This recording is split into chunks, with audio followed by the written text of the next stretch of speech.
In Queensland, it is legal to allow violent deaths. It is legal to take away another's bodily autonomy. It is legal to enable unimaginable suffering. It is legal to push those who wish for reprieve from terminal illnesses and the deterioration that comes with old age to acquire an illegal drug just for their death to be on their terms, to be their decision. However, in Queensland, it is not legal to allow the elderly and terminally ill a humane alternative, free of violence and the tyranny of mandatory suffering. It is not legal to allow others to die with dignity.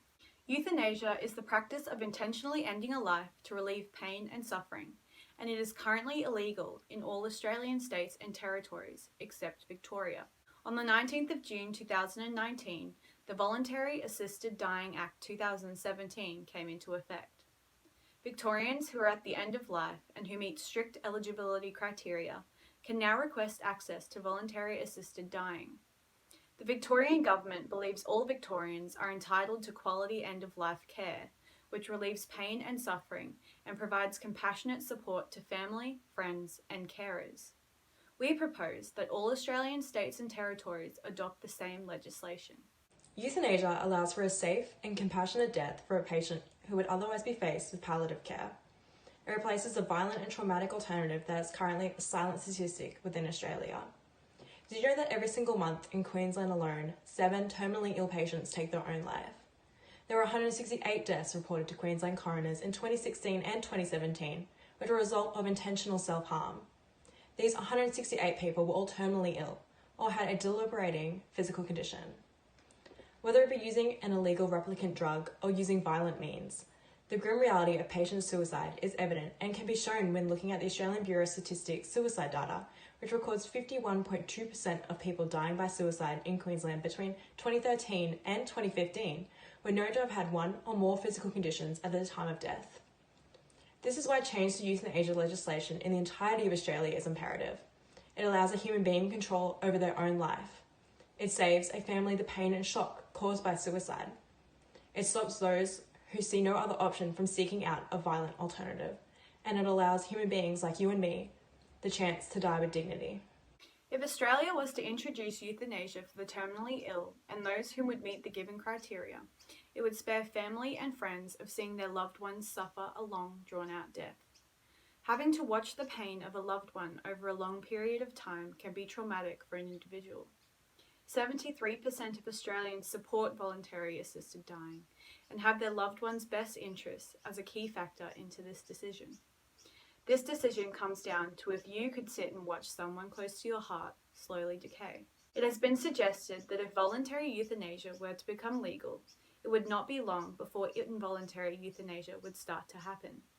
However, it is clear that this is already occurring within our community without any opportunity for it to be done in a safe and peaceful manner.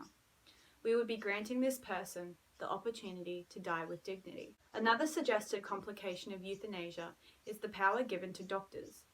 But to concur this assumed complication, the adaptation of Victorian laws have 68 strict and extensive criteria that need to be met to allow physician-assisted suicide to occur. There is also a process to ensure the person is of sound mind, and they are asked 3 times if this is what they want to go forth with. The availability of counselling and other measures would also be brought in to ensure the individual is making the best decision in the interest of their own life. When the legislation became effective in Victoria, a woman named Kerry Robinson visited her specialist on the same day. She'd been diagnosed with breast cancer 10 years prior, and despite extensive treatment, it spread to her liver, bones, lungs, and brain. The side effects of chemotherapy became unmanageable and was putting her body through too much pain to physically handle.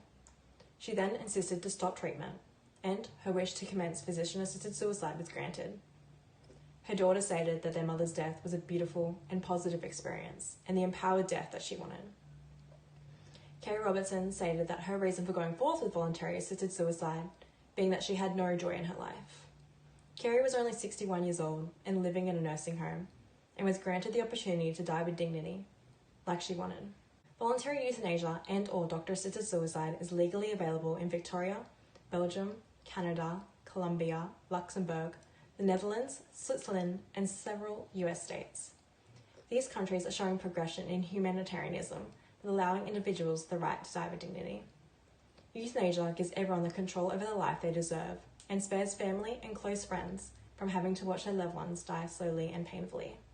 The suicide rate in the terminally ill is too high, suggesting we need change to our legislation now. This topic may be triggering, so if you or someone you know needs help, call Lifeline, Beyond Blue, or Kids Helpline. And if there's someone in immediate danger, please call 000.